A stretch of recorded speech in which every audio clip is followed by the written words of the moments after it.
Guys, magluluto po tayo ng kamote cute.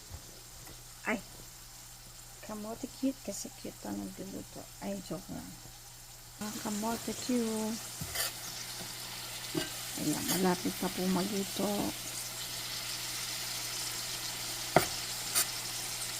Pag kumapit na yung sugar, pwede na po ang ating kamote cute.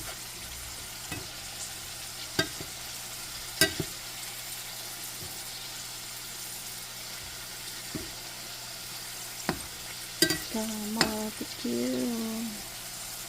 Yan na po guys, magluto na ang ating kamote cute. Bye bye. Ito po ang merienda po natin ngayong Friday. Bye guys.